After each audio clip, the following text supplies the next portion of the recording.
for your information. Okay, translate Igara chicken. I don't know. The pride of the chicken. All right. Well, guess what? That pride was humbled on Christmas Day. Even on New Year's Day. And on New Year's Day. Double humility. Oh, dear God. And every time you go to a restaurant, a fast food restaurant, the pride of the chicken is humbled. Even in your house, the price of the chicken. Hey, we wanted to talk about something. Yes, to whom much is given, is that what they say? Much is expected. And you know, on the shoulders of every leader rests the entire responsibility of wherever your sphere of influence, wherever you govern, be it state governments, federal government, local government, even in our homes. Yes. You know, the leadership. You are the commissioner in charge of the kitchen. Of the kitchen. You are the leader of the kitchen. But here now we're talking about Nigeria. So at this point, we're talking about the question of leadership and the leadership perspectives on Nigeria's development. And in the studio with us, we have Princess Atika Ajana, who is the former Senior Special Assistant to the President on Social Events and newly appointed Executive Director Projects for North Central Development Commission. She's the brain behind the countdown to the year 2.0 in Abuja that had over 30,000 people in attendance. She did the 1.0 in 2024. She saw us witness the first drone show during the countdown in West Africa. Events planner. It's easy. So you can now imagine the connection between her and Igara chicken. Thank you for joining us this morning. Thank you for joining us. Good morning. It's good to see you Happy again. New Year. Happy New Year. Welcome Splendid. to 2026. Yes. Well, you too. you're already used to social events. So allow me to take you first on that part. Dirty December was, I mean, it has caught global attention. Oh, yeah. You know. So what's your take on our perspective to Dirty December? Do you think we have or we can institutionalize it as an annual stuff? I know that, I mean, as a nation, I know that, you talked about the countdown to the new year. You've done it twice. Drone show, first drone show in West Africa last year. There's also always the Calabar, festival. There's the Lagos has started your festival, and so it would seem like it's catching on. Do you think there is an institution around it yet? Thank you very much for this question. I must say that this year's 30 December, because of what happened last year, the Ministry of Culture and Creative Economy took it very, very seriously. She made a presentation even at spec level, to see how we can institutionalize it, because we now have Nigerians in the diaspora, not just those residents in the country, Nigerians in the diaspora coming home for Dirty December. You have people who have been away for a long time, and foreigners who are not even Nigerians. Before, we just hear of the Calabar Festival and, the Aba Festival. But the Dirty December has come to stay, and I see the ministry trying to see how it can be institutionalized here. And even the national countdown as well. We're in talks with the SGF, the Secretary to the Government of Federation, as well as the Minister of Culture, Arts, Creative Economy and Tourism, because tourism have just been added recently to her purview. So I think, yes, it's going to be what we're turning towards that direction. And you can see what it's doing to our economy. You can see what it's doing to our economy. I'm on Google, quick Google search now. Okay. It says, while the exact national figures are elusive, Lagos State alone generated more than $71.6 million. That's about 115.5 billion naira from its 2024 Dirty December tourism. And how does that, and then there's another report saying that Lagos nightclubs alone generated $360 million daily in December. So how much did it cost you in Abuja? Okay. What we did in Abuja when in our countdown to New Year this year was a kind of giving back to the people. The fee is free. Wow. Yes, it's free. It's something we think Nigerians have been worked from January 1st, 2025 to the 31st of December deserve this kind of enchanting, night. And so what we also did was to also empower people in business. We had 100 stalls, free stalls, that was sponsored by Nuela Foundation and the Office of the SA to the President on MSMEs. So we're very, very intentional about this. We even got elite artists like Tu Baba to come under his foundation also to give back to the people. So his performance was absolutely free. So what we did was to make sure that people's businesses thrived that night. And I can tell you categorically here that they all sold out. So monies were made that night. Businesses were blooming. In fact, at some point, I was wondering, how are we going to do with all these people that have signified interest? So we had to just make it based on a first-come, first-serve basis. And then we had people even selling outfits. They sold out. So people came in and shopped. We had a bar, at a very, very affordable price, though, not like what you have in the regular club at night. And, when you have a vision, and this we intend to also take to the next level. When I was SSA to the President on social event, I was in New York City and they did a countdown. We bought a bottle of water for almost $200.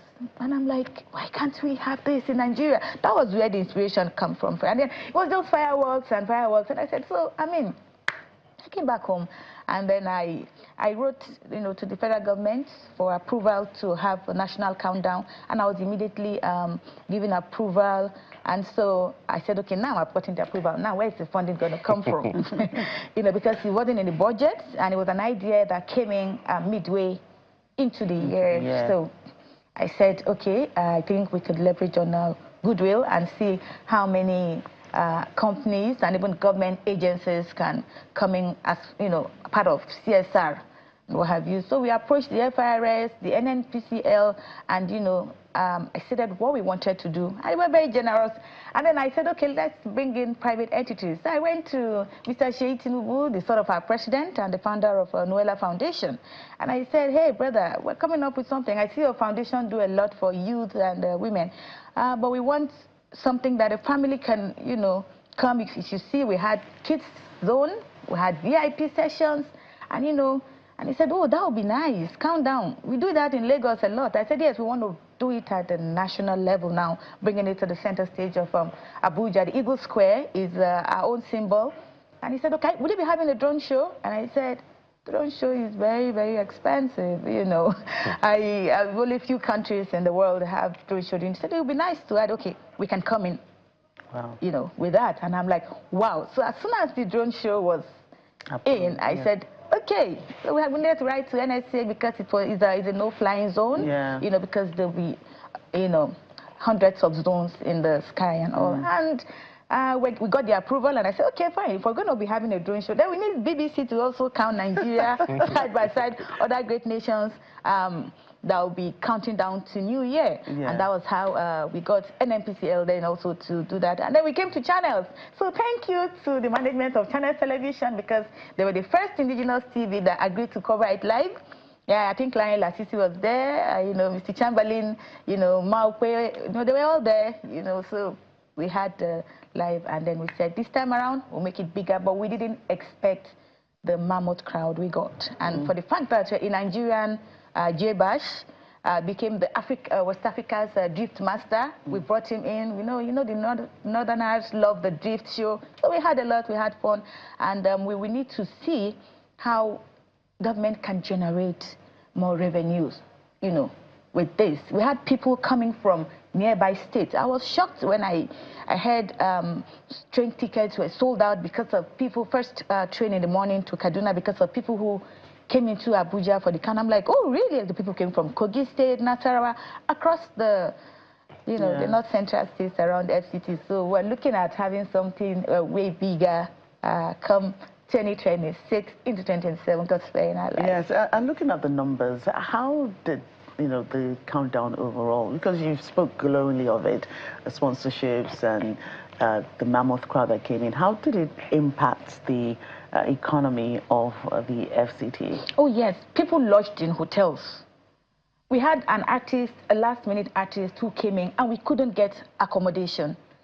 We had to look for an apartment owned by a friend to say, could you please move some of your regular guests who are like family, so we could accommodate some of those artists who came in from Lagos, like the LA Girl, Fola, all of them, because because if you hear the Renewed Hope Initiative, youth engagement, that's the arm where the youths are taken care of. So whenever you hear about it, everyone is always, because every October 1st, they've been consistent in also having, putting up a show in Abuja to mark the independence and, empower businesses and what have you. So we said, look, it's getting bigger. So we brought in a show manager, Yankee Entertainment, to also come in and see how he can help us manage, because it was unprecedented. The Eagle Square has 30,000 capacity. It was filled to the brim. It was filled to the brim. So we had accommodation, and we had, like I said, businesses.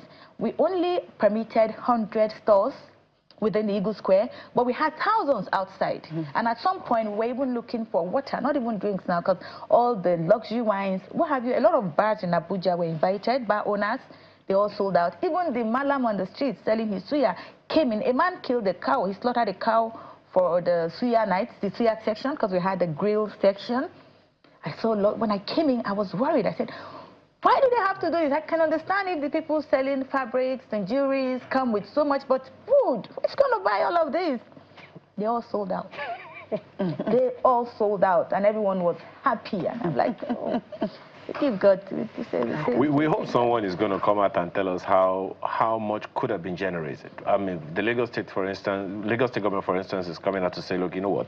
We know that on the average, hotels generated this much, transportation generated that much, restaurants generated that much, and also, that might also help. The reason Joke is asking that question is, okay, so this happened. Yeah. How does it help the economy, and how can we sustain it in a way that when 3.0 is going to happen, someone will say, they sold out last year, and there is now a system that ensures that I will also sell out in the coming year. I think that's what the whole thing is about.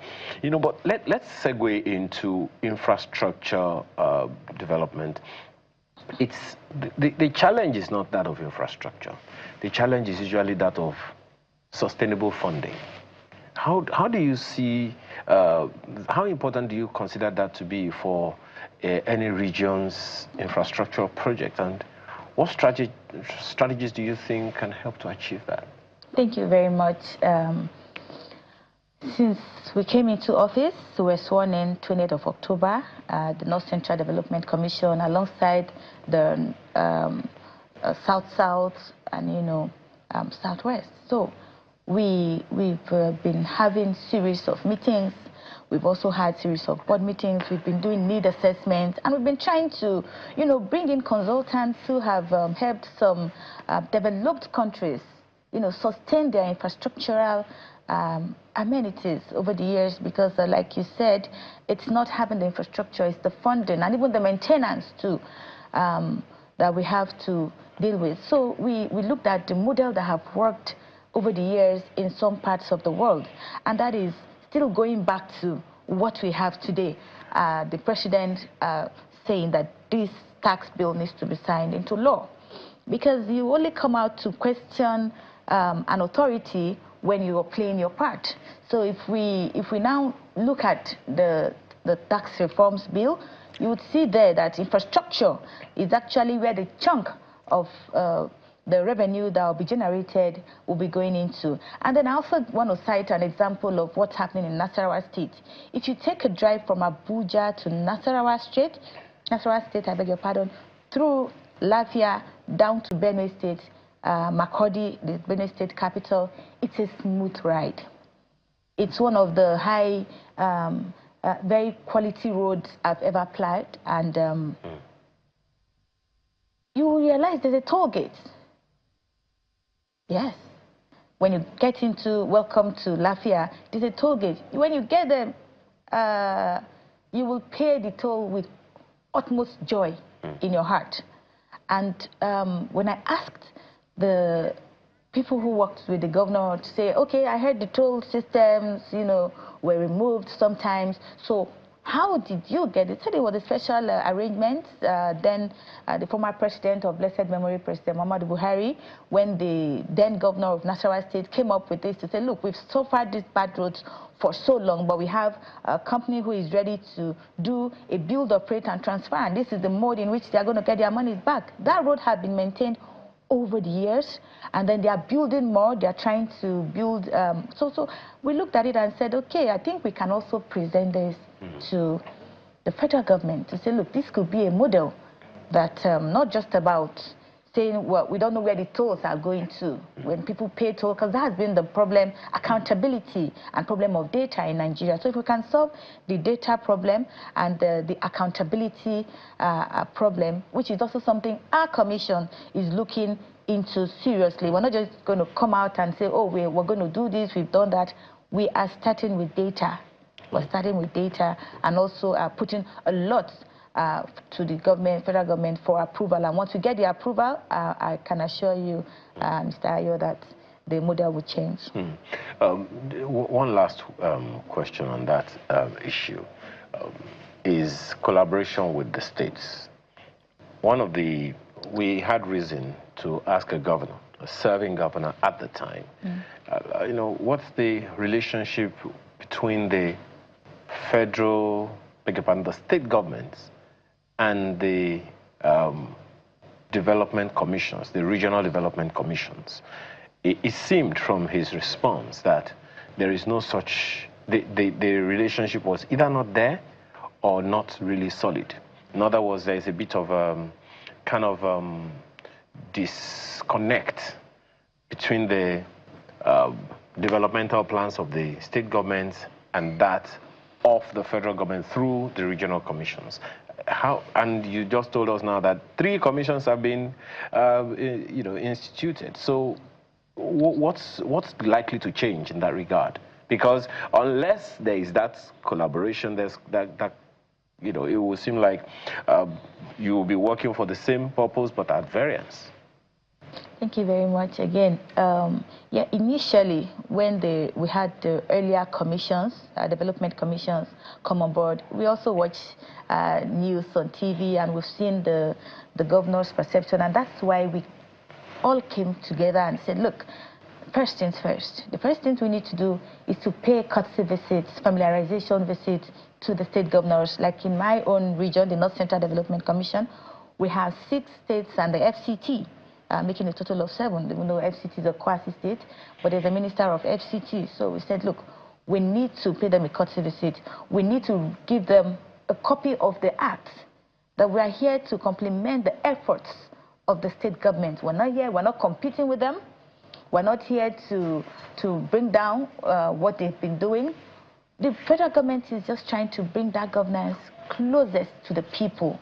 So it's a commission that was set up to see how we can also come and then just support what the state government is already doing. Because, of course, like when you go to states today, there are federal roads and there are state roads that you complain, oh, why is this road so bad? And the state governor will say it's a federal road. So we have the obligation to now report such cases to the federal government to say, look, we need to fix this road, we need to rehabilitate this road, the farmer to city projects. A farmer finishes farming, have his produce, but he can't transport to people who need it at the market because there's a federal road that's not in good condition that have been. So we are also working with all the federal ministry agencies and parastatals, because we are also a federal agency. So, and we have a ministry too. We have a supervising Ministry of Regional Development. So they take it up at that level. Sometimes you see we need to even go to FEC to get approval. So I think we have shifted from that now. There was a particular NEC meeting, and the governors have the understanding. Most of them, I can speak for the governors in our region, they are all happy. They are very happy with regional development. In fact, the minute we're sworn in, the governor of Nasarawa State gave us an office in Nasarawa State as our headquarters, you know, well-furnished office. He also gave us a liaison office in Abuja to work from, you know, and then he called the governors of the North Central region, you know, as the chair, because he's the chair. Governor Abdullahi Sule of Nasarawa State is the chair of the North Central Governors Caucus. So he called all of them. At the time, just 2 governors were not in the country, but their deputies were there, including the chairman of the Nigerian Governors Forum himself, the governor of Kwara State. You know, Governor Abdurrahman Abdrazak, he was there at the meeting. The governor of Kogi State met him, the governor of Benue, all of them. All the governors are on the same page with us. They understand why we're here, what we're here to do, and I can assure you that the region can only get better. The region can only get better. Every time I hear, I can assure you, I just remember the military. But I totally understand. Thank you so much for your time this morning. Thank you. We sincerely appreciate the thoughts, you know, that you have expressed. Princess Atika Ajana is Executive Director of Projects, North Central Development Commission, and she was at some point Senior Special Assistant to the President on social events. And I hope those social events are not going to stop. No, they are not going to stop. Governance is a continuous We are waiting process. for 3.0. We learned it from Mr. President himself. We are waiting for 3.0. And today is my father's birthday. My dad is 73 today. Wow. So happy birthday, Daddy. That's a social event, right? Yes, I'm so sorry. I hope I don't have to pay for this. You know, my father is the first class paramount ruler of Okene people. He's 73 today. Wow. So I say happy birthday, Daddy. I wish you long life and prosperity. Happy birthday. Okay. Well, don't worry. You pay for that one as a social event. So when we return, we take, I mean, you know, the issue that we, you know, talked about the other time of age-appropriate behavior. Yes. And I guess Princess has behaved age-appropriately. But there's this quick information we need to give you. Yes, certainly. Yes, that the U.S. has captured the Venezuelan president, Nicolas Maduro, and his wife. Both have been flown out of the capital, Caracas. Now, that's what we have, the news that's just coming in from the international scene this morning. In fact, the U.S. president put it on his Truth Social post that the United States has successfully carried out a large-scale strike against Venezuela and its leader, President Nicolas Maduro, who has been, along with his wife, captured and flown out of the country. The operation was done in conjunction with U.S. law enforcement. I don't know whether or not the Venezuelan authorities themselves were involved, but we'll find out more about that. So just stay with Channels Television. In the meantime, we're right back for that lifestyle conversation.